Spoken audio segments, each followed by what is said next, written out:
Hi everyone, आज के video में हम इंडियाज़ फॉरेन पॉलिसी का लेसन 6 पढ़ेंगे and this chapter is on India and the neighbourhood issues and challenges. Bharat और हमारे पड़ोसी देशों के बीच क्या प्रमुख मुद्दे हैं और क्या चुनौतियां हैं, इस पर यह चैप्टर केंद्रित है। There are 5 major topics. First is regional cooperation, पड़ोसी देशों के साथ सहयोग के लिए जो संगठन बनाए गए हैं उसे इसमें कवर करेंगे। Then India Pakistan border dispute, cross border terrorism, फिर माइग्रेशन और रिफ्यूजी प्रॉब्लम्स जो हैं, स्पेशली बांग्लादेश और नेपाल जैसी कंट्रीज से लोग इलीगली भाग के इंडिया आ जाते हैं, इस पर बात करेंगे। क्लियर है आउटलाइन? चलो फटाक से वीडियो को लाइक कर दो, चैनल को सब्सक्राइब। नोट्स का लिंक भी डिस्क्रिप्शन में डाल दिया है, पीडीएफ वहां से डाउनलोड कर सकते हो। Firstly let's talk about the regional cooperation, क्षेत्रीय सहयोग। साउथ एशियन कंट्रीज के बीच कॉपरेशन, कनेक्टिविटी और ट्रेड को बूस्ट करने के लिए अलग अलग टाइम पे दो संगठन बनाए गए हैं। एक है सार्क और दूसरा है बिम्स्टेक। सार्क का फुल फॉर्म है South Asian Association for Regional Cooperation. यह संगठन 1985 में बनाया गया था।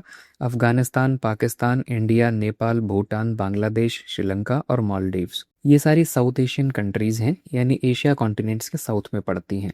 तो इन 8 कंट्रीज के बीच क्षेत्रीय सहयोग को बढ़ाने के लिए जो संगठन बनाया गया था उसे सार्क कहते हैं, South Asian Association for Regional corporation.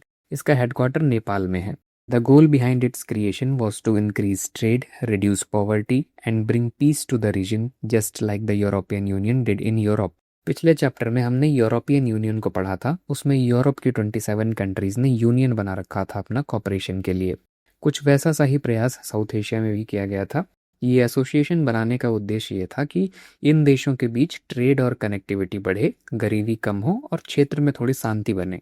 पर यह संगठन कॉपरेशन में बहुत सफल नहीं हो पाया और इसका कोई बहुत बड़ा असर दिखा नहीं। Most experts agree that SAARC has largely failed. SAARC के फेल हो जाने के पीछे बड़ा कारण रहा है पाकिस्तान। एक सवाल भी इस सेक्शन से पूछा जा चुका है, do you think SAARC has largely failed to promote regional cooperation and lasting peace in South Asia? क्या आपको लगता है कि सार्क क्षेत्रीय सहयोग को बढ़ाने और दक्षिण एशिया में शांति स्थापित करने में विफल रहा है? तो हाँ, it has largely failed to do so. South Asia अभी भी one of the least connected regions में से एक है और इन देशों के बीच ट्रेड भी बहुत कम है। इस संगठन की विफलता का मेन कारण है भारत और पाकिस्तान के बीच की दुश्मनी। सार्क के नियम कहते हैं कि संगठन में जो डिसीजन लिया जाना है उस पर इन सब 8 कंट्रीज की सहमति होगी, तभी वो निर्णय हो पाएगा। अब पाकिस्तान इसी रूल का इस्तेमाल करके अक्सर भारत को तंग करने के लिए ट्रेड और कनेक्टिविटी प्रोजेक्ट्स को रुकवा देता है। तो पाकिस्तान जब बीच में रोड़ा बन जाता है तो प्रोजेक्ट्स आगे बढ़ ही नहीं पाते, तो सहयोग कैसे बढ़ेगा, कनेक्टिविटी कैसे बढ़ेगी? जिस गोल के लिए ये संगठन बनाया गया था वही पूरा नहीं हो पाएगा। क्षेत्र में अशांति फैलाने में तो पाकिस्तान ही सबसे आगे है, पूरे साउथ एशिया में आतंकवाद का गढ़ है। अब ऐसे में इन सब वजहों से कॉपरेशन कैसे मजबूत होगा? 2016 में पाकिस्तान ने कश्मीर के उरी में टेरर अटैक करवाया था। इसी के बाद से हमने कहा कि भाई तुम भाड़ में जाओ, हम तुमसे बात ही नहीं करेंगे। उसी साल 2016 में ही सार्क की समिट पाकिस्तान में होस्ट होने वाली थी, तो इंडिया ने बाइकआउट कर दिया कि भाई हम नहीं आ रहे समिट में, क्योंकि terror and talks cannot go together. एक तरफ तुम कत्लेआम मचाओ और दूसरी तरफ सबके साथ ढोंग करो कि नहीं नहीं कॉपरेट करेंगे, ये नहीं चलेगा। After the Uri terror attack in 2016, India refused to attend the SAARC summit and since then SAARC has been practically dead. Bharat के बाद अफगानिस्तान, बांग्लादेश और भूटान ने भी समिट में आने से मना कर दिया था, तो वो समिट ही कैंसिल हो गई थी। बांग्लादेश और भूटान ने भी सार्क सम्मेलन में हिस्सा लेने से पाकिस्तान जाने से इनकार कर दिया है। बांग्लादेश ने कहा है कि अभी पाकिस्तान में अनुकूल वातावरण नहीं है, इसीलिए सम्मेलन में हिस्सा नहीं लिया जा सकता। भूटान का भी कहना है कि बढ़ते आतंक की वजह से वो पाकिस्तान में होने वाले सार्क सम्मेलन में हिस्सा नहीं ले सकता। बांग्लादेश ने सीधे सीधे पाकिस्तान पर यह इल्जाम लगाया है कि वो उनके आंतरिक मामलों में दखल दे रहा है। भारत ने कल ही कह दिया था कि पीएम मोदी सार्क सम्मेलन में हिस्सा लेने पाकिस्तान नहीं जाएंगे। भारत के इस स्टैंड का अब बांग्लादेश और भूटान ने भी समर्थन किया है। 2014 के बाद से सार्क कंट्रीज की कोई बड़ी समिट ऑर्गेनाइज नहीं की गई है। तब से यह संगठन कोमा में चल रहा है। छोटी मोटी टेक्निकल मीटिंग्स और ऑफिशियल्स की मीटिंग होती रहती हैं, लेकिन हेड ऑफ द स्टेट्स की कोई बड़ी मीटिंग 2014 के बाद से नहीं हुई है। ना ही कोई बड़े नियम और पॉलिसी डिसीजंस लिए जा रहे हैं अब। So this is why SAARC has failed in promoting cooperation in South Asian countries. अब बात करते हैं बिम्स्टेक की। इसका फुल फॉर्म है bay of Bengal initiative for multi sectoral technical and economic cooperation. क्योंकि पाकिस्तान हर कदम में रोड़ा बन रहा था, तो हमने कहा कि हम भाई दूसरा रास्ता देख लेते हैं। 1997 में एक दूसरा संगठन बनाया गया साउथ एशिया और साउथ ईस्ट एशिया की कंट्रीज को कनेक्ट करने के लिए। इस ग्रुप में India, Nepal, Bhutan, Bangladesh, Myanmar, Thailand और श्रीलंका, ये 7 कंट्रीज हैं। पाकिस्तान, अफगानिस्तान और मालदीव्स, ये तीनों जो सार्क में थे वो बिम्स्टेक में नहीं हैं। तो ये ग्रुप हमारे लिए ज़्यादा बेटर है। पाकिस्तान इसका मेंबर नहीं है, यानी हम इजीली ट्रेड और कनेक्टिविटी प्रोजेक्ट्स को पास करवा सकते हैं। तो साउथ एशिया और साउथ ईस्ट एशिया के बीच कॉपरेशन के लिए एक सफल संगठन है। इसमें इंडिया के लिए काफ़ी अपॉर्चुनिटीज़ भी हैं। इन सब कंट्रीज़ में इंडिया इकोनॉमिकली सबसे ज़्यादा मजबूत है। India has a great chance to integrate the South Asian economy, create huge cross-border electricity grids and become the undisputed leader of the region। पूरे साउथ एशिया की अर्थव्यवस्था को एक साथ जोड़ने में भारत का महत्वपूर्ण योगदान हो सकता है। सब देशों को इलेक्ट्रिसिटी ग्रिड्स के जरिए हम कनेक्ट कर सकते हैं, और अगर हम नेतृत्व कर पाने में सफल रहे तो इंडिया पूरे साउथ एशिया के रीजन का अनडिस्प्यूटेड लीडर हो सकता है। कनेक्टिविटी प्रोजेक्ट्स पर हमने काफ़ी काम भी किया है। इधर India, Myanmar, Thailand IMT trilateral highway project पर काम चल रहा है। ये एक बहुत बड़ा रोड प्रोजेक्ट है जो मणिपुर से होकर म्यांमार होते हुए यहाँ थाईलैंड तक जाएगा। इसका मकसद सड़क मार्ग से ट्रेड को बढ़ावा देना है। इधर ऑलरेडी हमने दिल्ली से मणिपुर तक रोड बना रखी है, और इधर का काम पूरा होने के बाद आप सीधे दिल्ली से थाईलैंड बाई रोड जा सकोगे। बिम्स्टेक देशों के बीच एक फ्री ट्रेड एग्रीमेंट पर भी लंबे समय से बात चल रही है। देखते हैं ये कब तक फाइनल हो जाता है। Now let's talk about the border disputes. देखो, इंडिया के मेनली 2 कंट्रीज के साथ बॉर्डर डिस्प्यूट हैं, चाइना और Pakistan. Indo China border dispute को ऑलरेडी हमने लेसन 4 इंडिया चाइना रिलेशंस वाले चैप्टर में कवर कर लिया है, उसे मैं यहाँ दोबारा रिपीट नहीं करूँगा। इधर हम सिर्फ इंडिया पाकिस्तान और इंडिया बांग्लादेश के बॉर्डर डिस्प्यूट्स को कवर करेंगे। क्लियर? देखो, पाकिस्तान के साथ जो बॉर्डर्स हैं, it is one of the most heavily guarded and violent border. इधर सीमा पर हमेशा भारी मात्रा में सेना तैनात रहती है। सबसे ज़्यादा हिंसक बॉर्डर भी यही है। पाकिस्तान के साथ 1947, 1965, 1971, 1999 4 बार युद्ध हो चुके हैं। अभी कुछ समय पहले तक तो हर हफ्ते ये न्यूज़ रहती थी कि पाकिस्तानी सेना ने की सीमा पर गोलाबारी, 4 जवान सहित भारतीय सेना ने दिया मुंहतोड़ जवाब। हालांकि अभी थोड़ी सी स्थिति कंट्रोल में है, वरना बहुत ज़्यादा हिंसा होती थी इधर। पाकिस्तान के साथ बॉर्डर डिस्प्यूट मेनली 3 जगहों पर है। पहला इधर कश्मीर वाले रीजन में, दूसरा इधर सियाचिन ग्लेशियर, और तीसरा गुजरात स्टेट के side. Let's go through each of them. अभी मौजूदा स्थिति यह है कि कश्मीर का इतना हिस्सा पाकिस्तान के कंट्रोल में है, इसलिए इंडिया इस रीजन को POK कहता है, पाकिस्तान ऑक्यूपाइड कश्मीर। भारतीय सेना का कंट्रोल अभी ये वाली लाइन तक ही है, इसे लाइन ऑफ कंट्रोल कहते हैं, LOC। इसके उस पार पाकिस्तानी मिलिट्री का कंट्रोल है। The temporary military border between the 2 sides is called the line of control. अब पाकिस्तान हमसे अलग होने के बाद से ही ये क्लेम करता है कि पूरा कश्मीर और लद्दाख का क्षेत्र उनका है। 1947 में पाकिस्तान की सेना ने अटैक कर दिया था। अराउंड यहाँ तक घुस गए थे ये लोग, पर इंडियन आर्मी ने खदेड़ के फिर से वापस यहाँ तक पहुँचा दिया था, और पूरा ही हम भगा देते, पर बीच में ही ये मैटर यूनाइटेड नेशन में पहुँच गया और सीज फायर कर दिया गया, और एक टेम्परेरी बॉर्डर लाइन डिसाइड करी गई जिसे लाइन ऑफ कंट्रोल कहते हैं। अब पाकिस्तान अक्सर सीज फायर का उल्लंघन करता रहता है। सीमा पार से गोली चलने की खबरें आती ही रहती हैं, क्योंकि बॉर्डर लाइन टेम्परेरी है, फेंसिंग की नहीं गई है, तो ये लोग टेररिस्ट्स को भी बॉर्डर क्रॉस करा के हमारे इधर घुसा देते हैं। तो जो पाकिस्तान खुद भारत के हिस्से में था 1947 से पहले, वो अब कह रहा है कि कश्मीर हमारा है। अरे भाई, तुम खुद हमसे पैदा हुए हो, बाप की ही जमीन हड़प लोगे, थोड़ा तो शर्म कर लो।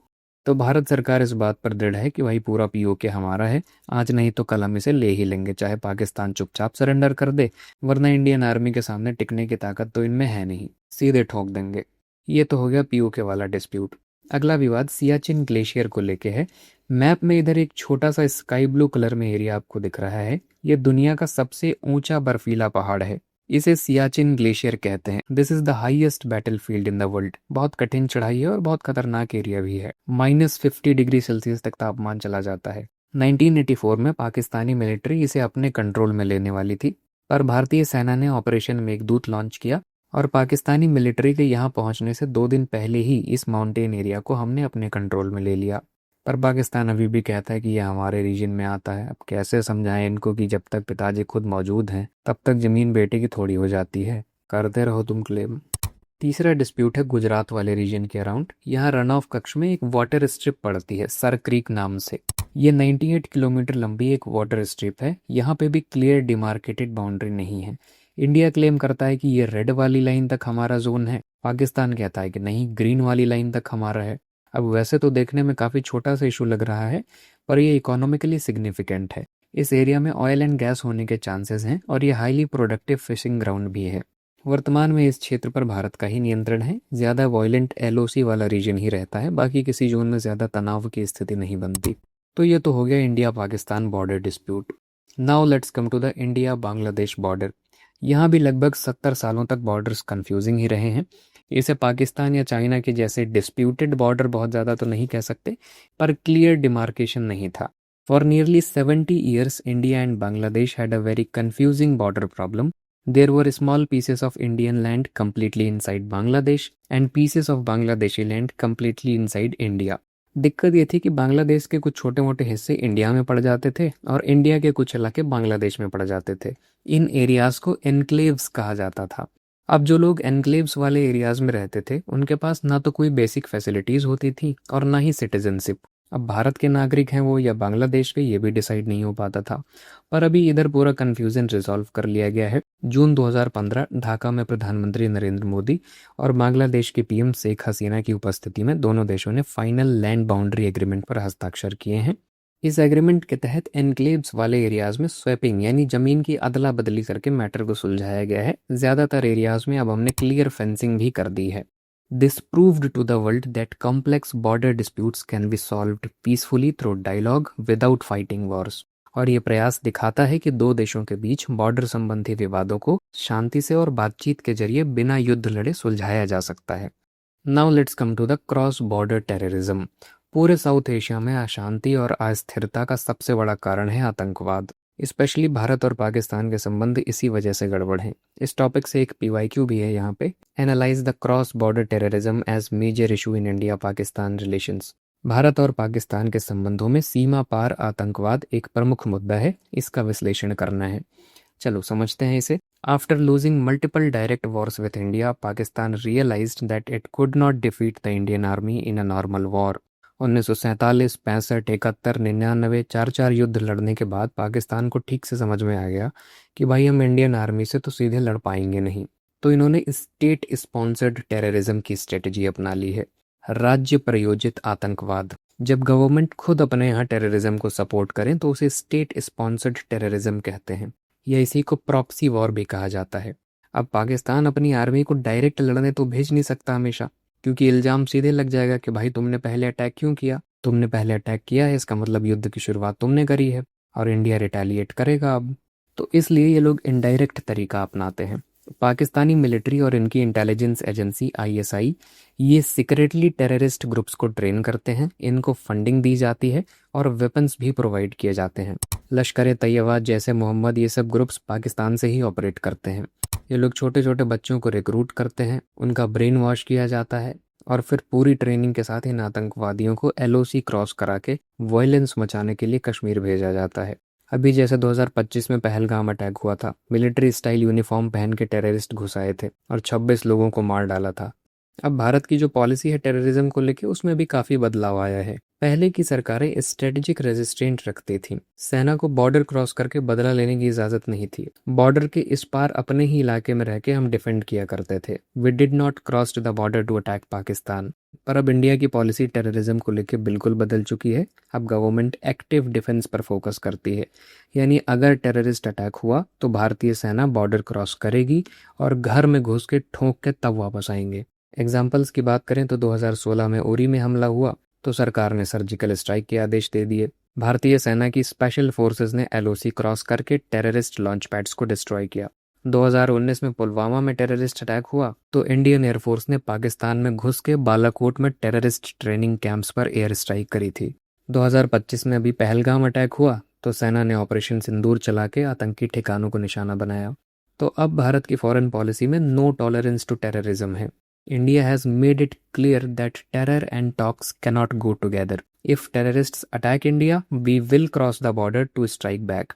ये तो हो गई मिलिट्री एक्शन की बात। डिप्लोमेटिकली भी पाकिस्तान को हम पूरी दुनिया में एक्सपोज करने का पूरा प्रयास करते हैं। India uses global platforms to punish Pakistan financially. अंतर्राष्ट्रीय स्तर पर एक संस्था है जिसका नाम है फाइनेंशियल एक्शन टास्क फोर्स। ये संस्था वैश्विक स्तर पर मनी लॉन्ड्रिंग और टेरर फाइनेंसिंग को रोकने के लिए काम करती है। शॉर्ट में इन्हें FATF कहा जाता है। ये लोग मेनली दो लिस्ट बना के रखते हैं, एक ग्रे लिस्ट और दूसरा ब्लैक लिस्ट। अगर कोई कंट्री इनकी ग्रे लिस्ट में आ जाती है तो उसे आईएमएफ और वर्ल्ड बैंक से लोन मिलना कठिन हो जाता है, फॉरेन इन्वेस्टमेंट उस कंट्री में घट जाती है। और फिर अगर कोई कंट्री ब्लैक लिस्ट में आ गई तो फिर तगड़े इकोनॉमिक सैंक्शंस लग जाते हैं। तो भारत ने फाइनेंशियल एक्शन टास्क फोर्स पर काफ़ी प्रेशर बनाया, प्रूफ भी दिखाए, और फिर एफएटीएफ ने पाकिस्तान को कई सालों के लिए ग्रे लिस्ट में डाल दिया। Because of India's heavy pressure and proof, Pakistan was put on the FATF grey list for several years, which made it very difficult for Pakistan to get international loans. चलो अब बात करते हैं migration and refugee issues की। पहले migrant और refugee ये दोनों टर्म समझ लो। जब कोई व्यक्ति अपनी इच्छा से अपना देश छोड़ के दूसरी कंट्री में चला जाता है जॉब करने के लिए या अपनी आर्थिक स्थिति सुधारने के लिए, तो उसे माइग्रेंट कहते हैं, यानी स्थान बदल के दूसरी जगह चले जाना। Someone who moves to another country voluntarily, usually looking for better jobs or a better economy. Refugee उन्हें कहा जाता है जिन्हें अपने ही देश से जबरदस्ती भगा दिया गया है। Someone who is forced to run away from their country. Specially जो माइनॉरिटी कम्युनिटीज़ होती हैं किसी कंट्री में, इनके खिलाफ अक्सर हिंसा होती है या इन्हें सताया जाता है या धर्म के आधार पर इन्हें निकाल दिया जाता है। तो अपनी जान बचाने के लिए ये लोग अपना देश छोड़ने को मजबूर हो जाते हैं। तो रिफ्यूजी का मतलब है शरणार्थी। क्लियर है?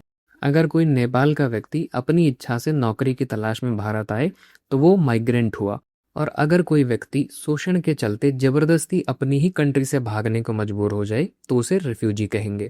अब अगर कोई इंडिया के सारे माइग्रेशन और रिफ्यूजी रूल्स के ज़रिए लीगल प्रोसेस फॉलो करके यहाँ आता है तो गवर्नमेंट को ज़्यादा दिक्कत नहीं होती उससे। गवर्नमेंट के लिए परेशानी तब खड़ी हो जाती है जब पड़ोसी देशों से इलीगली लोग घुस जाते हैं। India has a much stronger economy than its neighbours. पड़ोसी देशों की तुलना में हमारी अर्थव्यवस्था ज़्यादा अच्छी है, तो भारत में काम की तलाश में ये लोग ओपन बॉर्डर एरियाज से इलीगली घुस जाते हैं, स्पेशली नेपाल और बांग्लादेश की साइड से। असम और वेस्ट बंगाल जैसे राज्यों में तो सबसे ज़्यादा माइग्रेशन होता है because they are border states. अब इसकी वजह से लोकल लोगों के जॉब्स और रिसोर्सेज पर भी असर पड़ता है और गवर्नमेंट के लिए भी चैलेंज बढ़ जाते हैं। रेफ्यूजी क्राइसिस की बात करें तो भारत हमेशा से ही सताए हुए लोगों के लिए एक सेफ शेल्टर रहा है। ईरान से पारसी समुदाय को भगाया गया, रोमन एम्पायर ने यहूदियों को भगाया, चाइना ने तिब्बतियों को भगाया, ईस्ट पाकिस्तान ने बंगालियों को भगाया। इन सब कम्युनिटीज़ को भारत ने ही शरण दी है। दुनिया भर की रिलीजियस कम्युनिटी जिन्हें भी सताया गया है वो भाग के भारत में ही आए हैं और भारतीयों ने उन्हें स्वीकार भी किया है। पर अभी हाल के दशकों में थोड़ी चुनौतियां भी खड़ी हुई हैं। 1971 में बांग्लादेश लिबरेशन वॉर के दौरान पाकिस्तान आर्मी ने लगभग लाखों बंगालियों का कत्ल कर दिया था। नियरली 1 करोड़ रिफ्यूजीज अपनी जान बचा के भारत आए थे। अब रिफ्यूजीज जब कंट्री में घुस जाते हैं तो इकोनॉमी पर बर्डन पड़ता है। इनके खाने और रहने की व्यवस्था करनी होती है, नहीं तो ये लोग चोरी करेंगे या फिर भीख मांगेंगे। So this massive burden on India's economy was a major reason India had to fight the 1971 war to create Bangladesh.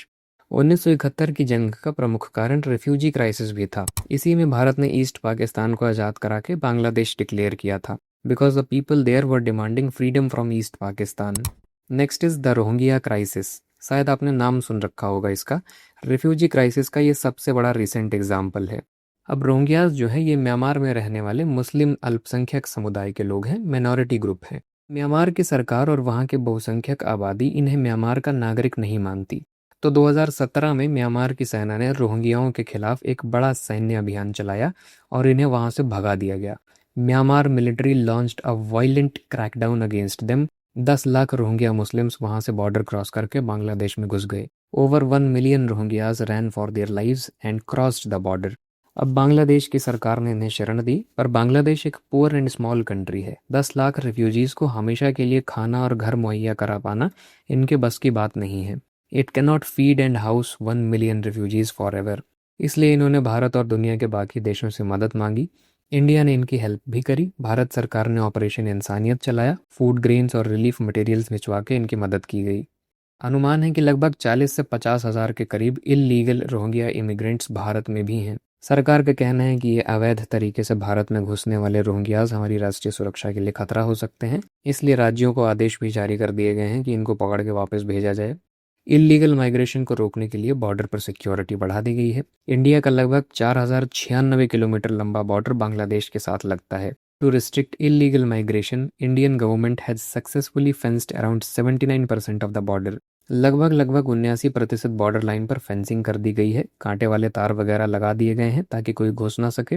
21% border line अभी भी ऐसी है जहां फेंसिंग करना संभव नहीं है। इसके पीछे का कारण यह है कि जैसे नदी वगैरह का क्षेत्र पड़ जाता है बीच में, तो वहां पे आप फेंसिंग नहीं कर सकते, मुश्किल हो जाता है। पर गवर्नमेंट इन गैप्स को भी सील करने के लिए थर्मल सेंसर्स, ड्रोन्स और हाईटेक सर्विलियंस पर काम कर रही है। अभी हाल ही में ये न्यूज़ थी कि बॉर्डर सिक्योरिटी फोर्सेस ये प्लान कर रही हैं कि जहां नदी वगैरह का एरिया और वाटर बॉडीज पड़ती हैं बॉर्डर पे, उनमें मगरमच्छ और जहरीले सांप छोड़ दिए जाएं ताकि कोई नदी के रास्ते डर के मारे बॉर्डर न क्रॉस करे, और करे भी तो सीधा यमराज के यहाँ पहुंच जाएगा। हालांकि अभी इस प्रस्ताव पर जांच पड़ताल हो रही है, may be in future implement हो सकता है। आई होप ये चैप्टर आपको क्लियर हो गया होगा। नोट्स का लिंक डिस्क्रिप्शन में डाल दिया है, एक बार डाउनलोड करके पढ़ लेना। मिलते हैं अगले वीडियो में। So please give your suggestions and feedback in the comment. This is the end of the video. Thank you. Have a nice day.